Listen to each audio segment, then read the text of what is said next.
Hello guys, તો તમારું સ્વાગત છે અમારા એક મિની વ્લોગમાં। આ છે અમારા વ્યાસ પરિવારના સુરાપુરા દાદા। અમે ગયા હતા ગામડે અને અમે અમારા આ વ્લોગની શરૂઆતમાં તમને અમારા સુરાપુરા દાદા વિશેની પૂરી માહિતી આપવાના છીએ। તો અમે અમારા વ્લોગની અહીંયાથી શરૂઆત કરીએ છીએ। અમે ત્યાંથી આગળ વધ્યા તો અંદર એક બંને બાજુ ખેતર હતું અને અંદર શું શું બનવાનું છે હું પણ તમને બધું કહી દઉં। આ છે લીલું ખેતર, આ છે અમારા દાદાની વાડી।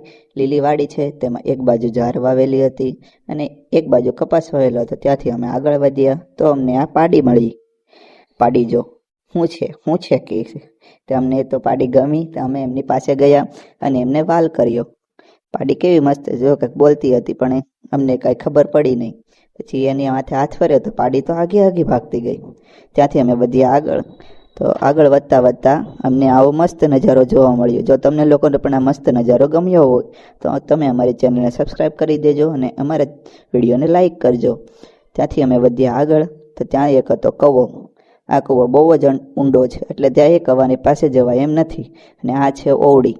ઓવડી કેવી મસ્ત છે, જુઓ તમને લોકોને પણ ઓવડી ગમી હોય। આ છે ભેંસ, અહીંયા કેમ આવે એમ હિંગડું હલાવે। ને આ છે પોદળો। પોદળો તમે લોકોએ જોયો છે, આને કહેવાય છાણા।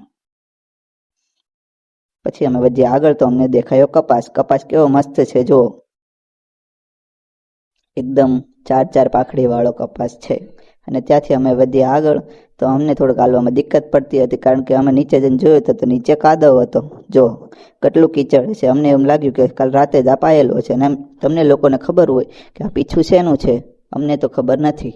તમને લોકોને ખબર હોય તો અમને કોમેન્ટમાં કહેજો અને તમે અમારી ચેનલને સબસ્ક્રાઈબ પણ કરી દેજો। તમે આ પીછું કયા પક્ષીનું છે અમને જણાવજો। આ છે અમારા દાદાની ડેરી, અમે ત્યાં પહોંચી ગયા અને આ છે અમારા માનણ દાદા સુરાપુરા દાદા। તો તમે લોકો પણ અમારા દાદાના દર્શન કરો। પછી આવડા માસીના ઘરે અમે ગયા અને આવડા માસીએ ભઠ્ઠાનો ચા બનાવ્યો। ભઠ્ઠાનો ચા પીવાની મજા જ કંઈક અલગ આવે છે। જો તો તમે લોકોએ પણ ભઠ્ઠાનો ચા પીધો હોય તો કોમેન્ટમાં જણાવજો। હા, કેવો લાગે છે તે પણ જરૂર અચૂકથી જણાવજો। અને અમે ભઠ્ઠાનો ચા પીવા લાગ્યા। ભઠ્ઠાના ચાની મજા જ કંઈક અલગ છે।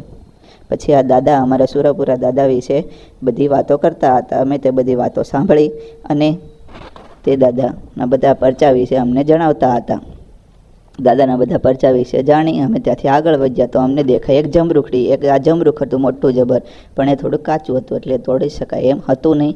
તેની બાજુમાં તે બીજા 3 જમરૂખ અમને દેખાયા પણ તે પણ કાચા હતા તો તે પણ અને આ એક નાનું એવું હોડા ખાધેલું જમરૂખ અમને દેખાયું, તે અમે ખાધું। એટલું મીઠું હતું કે તમે એની વાત પણ કરવામાં ગાઈશ, એટલું મીઠું જમરૂખ આ હતું। જો તમે પણ હોડા ખાધેલું જમરૂખ ખાધેલું હોય તો અમને કોમેન્ટમાં જણાવજો અને વિડીયોને લાઈક કરી દેજો। જો તમને લોકોને વિડીયો પસંદ આવ્યો હોય તો અમારી ચેનલને સબસ્ક્રાઈબ કરતા જાજો અને અમારા વિડીયોને લાઈક કરતા જાજો અને વિડીયોને શેર કરવાનું ભૂલતા નહીં ગાઈસ।